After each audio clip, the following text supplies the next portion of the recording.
नमस्कार साथियों।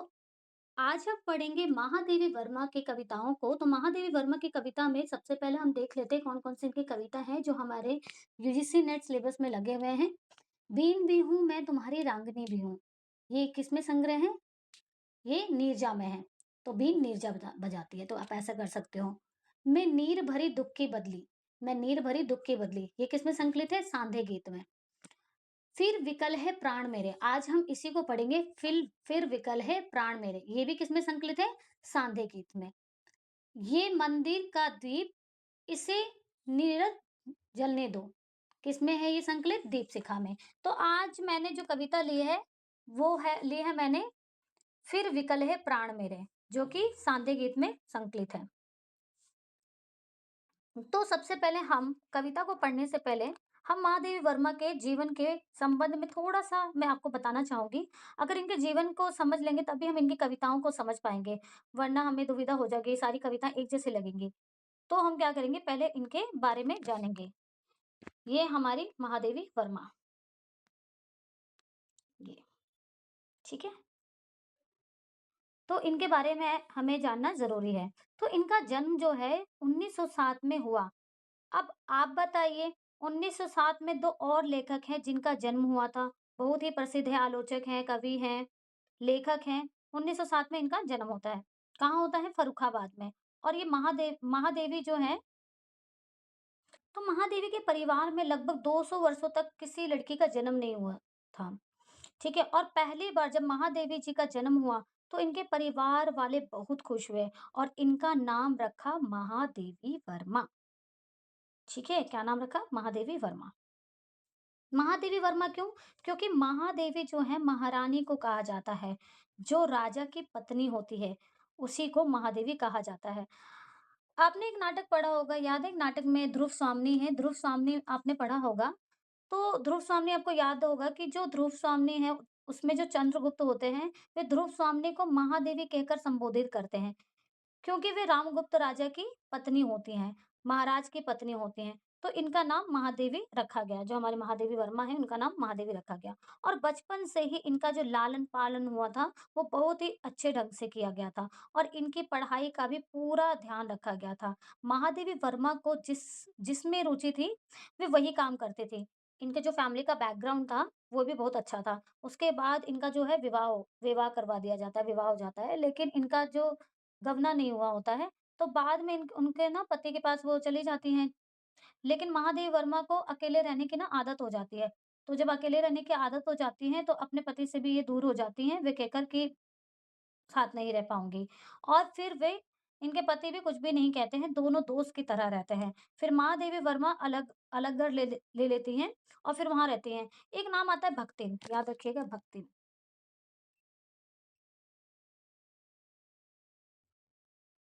भक्तिन।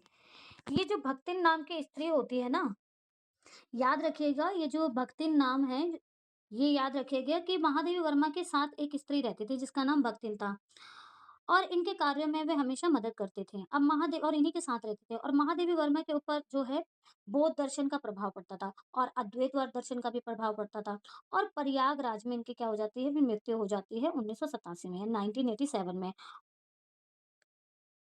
हाँ, मैंने आपसे एक प्रश्न पूछा था कि 1907 में और अन्य कवि कौन थे जिनका जन्म हुआ था?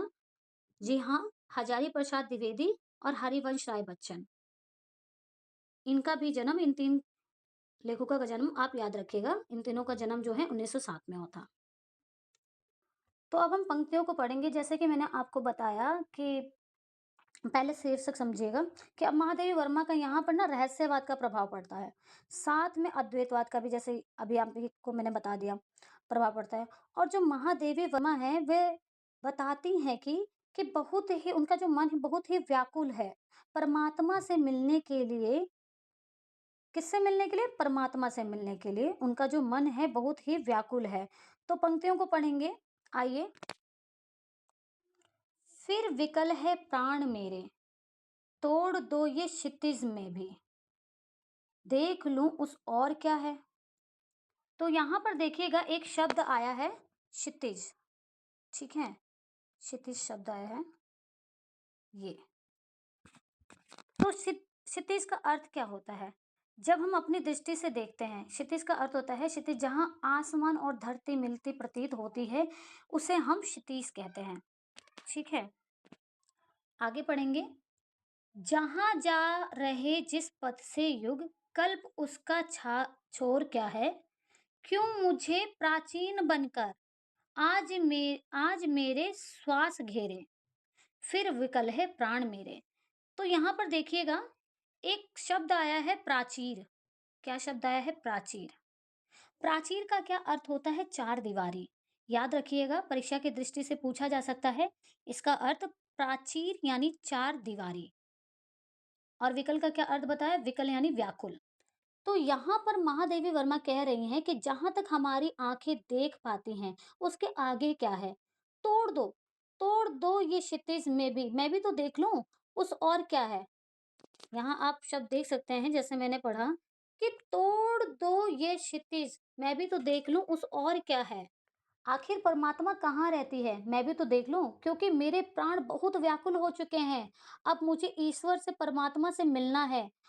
और ये आधुनिक युग की मीरा भी कही जाती हैं। महादेवी वर्मा, उनकी कविताओं में हम रहस्यवाद देख रहे हैं। उनकी कविता में रहस्यवाद है कि वे लिख दे रही हैं कि जैसे कि बताया मैंने आपको कि रहस्यवाद है, लेकिन वे यहाँ पर परमात्मा के विषय में लिख रही हैं।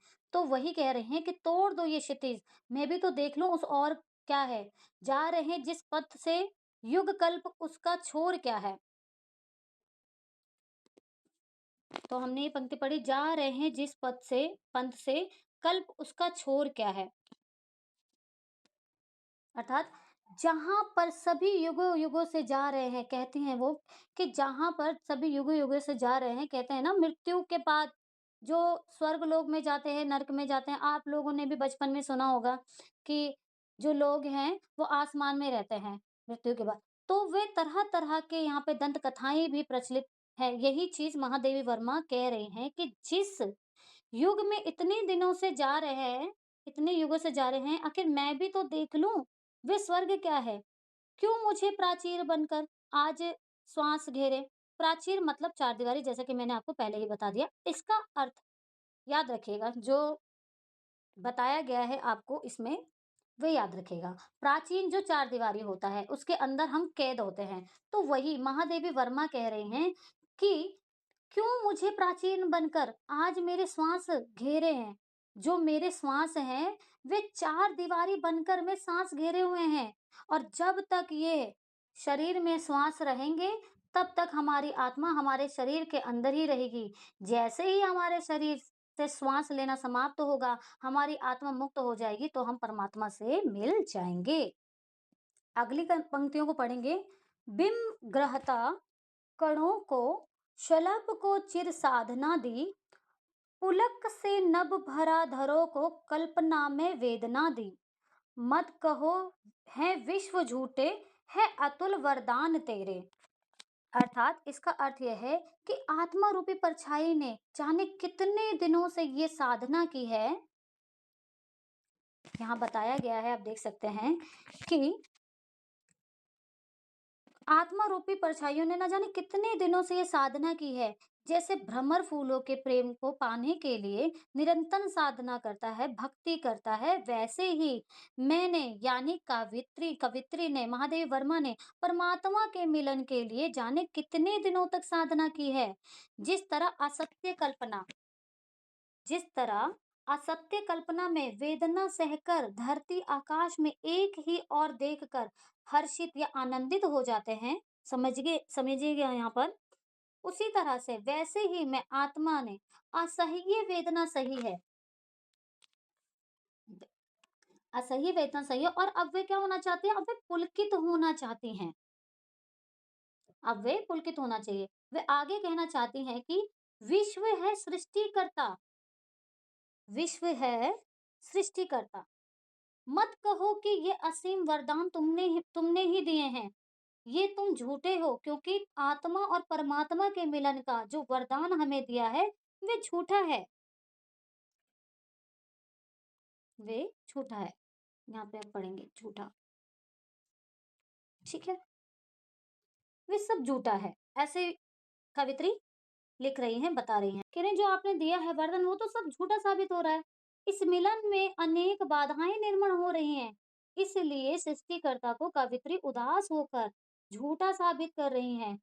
आगे की पंक्तियों को अब हम पढ़ेंगे।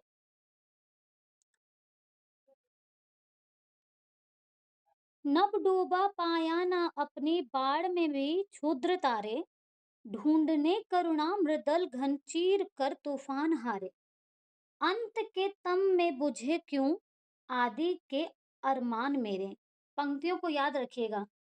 अर्थात इसका अर्थ है कि आदि के अरमान मेरे। इसमें कवित्री ने आकाश का उदाहरण दिया है और वे कहती हैं कि आकाश अपनी बाढ़ या आगोश में इन शूद्र यानी निम्न वर्ग का प्रतीक है। यहाँ पर देखिए शूद्र शूद्र बोले गए हैं शूद्र। शूद्र यहाँ पे निम्न वर्ग का प्रतीक बताया गया है, तारों को डुबा नहीं पाया है। यहाँ आकाश में जो सबसे निम्न वर्ग का प्रतीक है, यानी तारे हैं, वे तारे हैं। उन तारों को आकाश डुबा नहीं पाया है, यानी अपनी आगोश में ले नहीं पाया है।